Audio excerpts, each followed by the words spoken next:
Hey everybody, Who's Your Jedi here with another review for you. This time I'm talking episode 15 of season 2 of The Flash called King Shark. And yeah, this is an episode that, well, when King Shark appeared, even though it was only for about 45 seconds several months ago, it went over like gangbusters with the fans. And one has to assume that it probably really wowed the people behind the scenes as well, which probably had quite a big influence on this episode here being coming to fruition. Um, Now, King Shark is a character that I remember reading this character's first appearance way back in the day when he first popped up in a Superboy comic of all places. Um, there, he was a very kind of cookie cutter sort of character, not terribly well developed. Um, Now, what they did interestingly is they actually had Barry fight the Earth One version of King Shark in the Flash Season Zero comics, which are, I believe, are intended to be canon.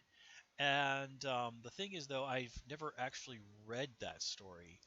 But from what I do understand about it, because I looked up the character on the DC Comics wiki, it sounds like that everything is in keeping with it. It just sort of this kind of like sidestepped, actually saying like, "Oh yeah, I fought a shark man once before," because that would have just been confusing.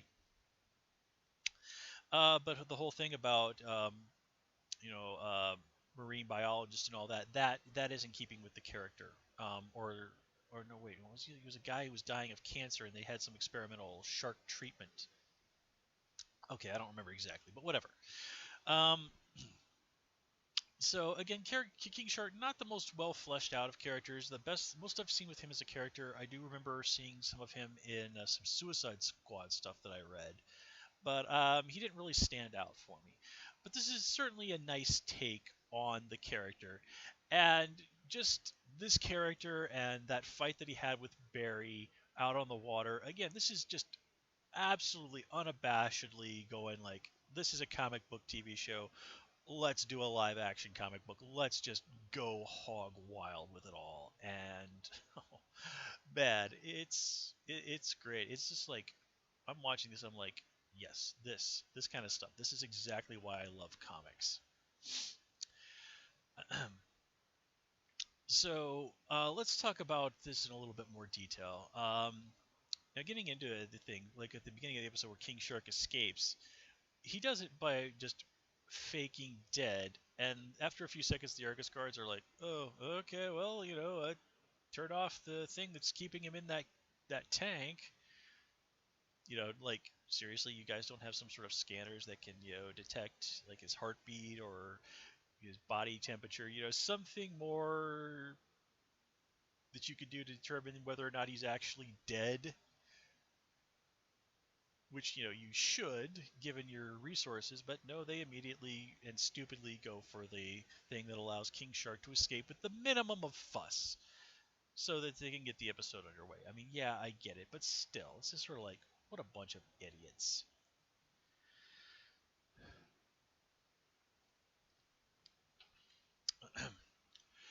um Now, when Barry says to King Shark, it's like, "Hey, dude, we've closed the breaches, and you're stuck here on Earth One. Zoom can't get to you." King Shark's just like, "Yeah, all right, fine. I'm still gonna kill you anyway," which a little bit thin as far as motivations go, but okay. The Flash was partially responsible for him getting locked up, so okay, reason enough. Uh, and I certainly did like the Jaws jokes, which they went pretty heavily on, especially in the promos, and just the idea of like the Shark Man busting in through the roof of Joe's house. That was pretty crazy. That was, but it was also seriously in a lot of ways just hilarious, particularly Wally's reaction to the whole situation.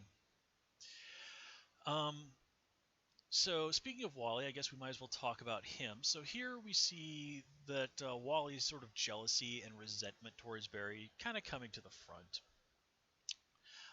Barry is genuinely trying to help him, and Wally does raise a perfectly reasonable objection of, like, "Hey, dude, I just wanted some advice. I didn't want you to do this project for me." Now, of course, this is Barry just trying to make friends with Wally, but overcompensating for it, coming on a little too strong. Wally's a proud guy, and yeah, Barry was taking things a little bit too far, albeit for good reasons. And then there's the whole thing where after the shark attacks, it looks like they kind of portray it like Barry had basically been hiding in the bathroom or something. And Wally's all like, "Man, I never had you pegged for a coward. Everybody talks about how like you're perfect and stuff." And Barry does have that conversation with Joe and Iris. It's like, look, you need to. You kind of. I think they're basically what they're trying to do is sort of talk Barry up so that Wally would like him. Again, with the best of intentions, but it just sort of led to Wally resenting Barry. And Wally even points out, looking at those pictures of Barry all around the house, he has to look at that and think, like, man, if life had been better, treated me better, that could have been me. That I would have been at the center of this really awesome and loving family instead of, just me being with me and my mom and missing out on all of this. And I really do like the way Joe handles that at the end, where he basically just kind of sums up, like, look, Barry's my son too. Which again, totally in keeping with Joe's character. And this does seem to get through to Wally. He sort of understands, like, all right, maybe I have been a little unfair to Barry. So it's a nice step in the right direction for their relationship. Now, also speaking of the West, it was very interesting to see Barry break down and admit what about their counterparts on Earth too. Iris is all like, "Ha, Dad told you I would have been a great cop." Uh, Joe's rather surprised reaction to him being a lounge singer, and then Barry breaks the news of Earth 2 Joe's death, and I mean, it just all comes pouring out. And Joe once again steps in and points out, "It's like, look, you can't blame yourself for that." And again, this is exactly fitting in with what Diggs says to him. It's like, you're carrying the weight of the world on your shoulders. That's what Oliver does. It's only going to slow you down. And, that is really one of the great similarities between Barry and Oliver is that they do sometimes tend to take on guilt that they don't really shouldn't. Barry barely knew Earth 2 Joe, and he wasn't responsible for his death. But the idea of the death of Earth 1 Joe, and Earth 1 Joe has had more than his fair share of close calls, well, you have to imagine that that's one of the things that really does haunt Barry. Here, watching Joe die, seeing one of his worst nightmares play out in front of him. Yeah, it wasn't his Joe, but close enough. And that also kind of feeds into the whole thing that's going on with Caitlin and Cisco. Caitlin is becoming very emotionally detached, very cold, as Cisco points out, and this freaks Cisco out. And he tries to sort of smooth things over when Caitlin is offending people, tries to connect with her a little bit, and ultimately, when he breaks down and tells Caitlin what's going on, she does have that really great moment where she's like, "Look, I am so overwhelmed right now. If I don't shut off, then I'm just gonna snap. I'm gonna break." And while this probably is not psychologically the most healthy thing a person can do, it is understandable. And we do get that moment towards the end where she pretends to be her counterpart from Earth 2. Somehow she knew that Earth Killer Frost would hate the name Caitlin, which Cisco did not mention, but okay. And this ultimately does result in her sort of laughing and busting Cisco's chops. And it's just a nice, subtle way of saying, like, look, yeah, Caitlin's in a bad place right now, but she's strong enough that she'll get through it. That she just has to be given space to work through it in her own way. And she does sort of ominously sort of like that. That version of me will never walk this earth. I think, or something very similar to that. So, of course, the show is totally going to bring Killer Frost from Earth 2 to Earth 1 because how could they possibly not do it after something like that? And remember, we didn't see Zoom kill Killer Frost. So,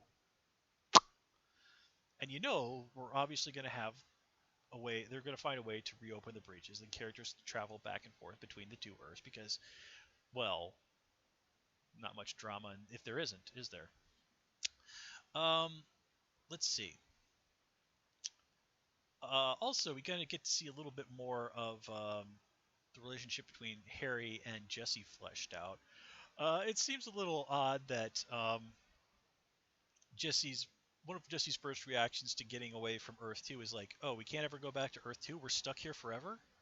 Like, you just escaped a place where you're being held prisoner by this evil guy for God knows how long, and you're kind of. It seems like it kind of seems like she's complaining. It's like, can you maybe take a minute to just be happy you're free? And we do get to see that rather somber moment where they kind of go into this sort of little room somewhere in the bowels of Star Labs where they have this sort of little crappy bed, and that's Harry and Jesse's life on this world. That's all they have. Not a promising start, but we do again get to see her stepping in and kind of winning her father over and saying like, "Look, let me help you." So again, taking things a step in the right direction for them building something together. And remember that Harry and his daughter did not have the most positive of relationships just before Zoom kidnapped her. So here they're kind of on their way to sort of repairing that and setting forth whatever is going to be the future of these two characters. Um, let's see, what else? What else? What else? Nothing really huge to say about Dig and Lila. Um, Here we are again seeing Lila stepping in and that she's going to be running Argus in a much different way than Amanda Waller was. She said she's going to focus on trying to cure King Shark rather than exploit him. We also get a moment where Diggle and Cisco talk, and Cisco's like, "Hey, how's that helmet?" And Dig's like, it could be better. And Cisco's like, "Yeah, okay, let me take a look at it." So obviously they're probably going to do some upgrades on that, and that'll get a mention on Arrow where Dick will say like, "Oh yeah, when I was in Central City, Cisco kind of tinkered with this a little bit." And okay, cool enough. Um, and as I said, Dig did get that great moment where he sort of gives Barry some advice that does resonate. Um, so yeah, I guess this brings us to the whole big situation of who's under Zoom's mask. Is it Hunter Zolomon? Is Zoom actually from Earth 1? But wait, that doesn't make sense. Harry said he created Zoom. Did Zoom, when he stole Jay's speed, somehow absorb his appearance as well? Who's that guy in the iron mask? What in the world is going on? And the producers of the show have basically said, like, trust us, this is all gonna make sense eventually. Just let it happen. And okay, guys, I've got no idea what's going on, but the show has not let me down on the big stuff yet, so I'm willing to ride with it. And with that said, I think I'm going to call it here. As always, please comment, rate, and subscribe. Of course, you can follow me on Twitter at Hoosier Jedi, and you can also join me on Tumblr at Jedi Reviewer. Until next time, take care and have a good one.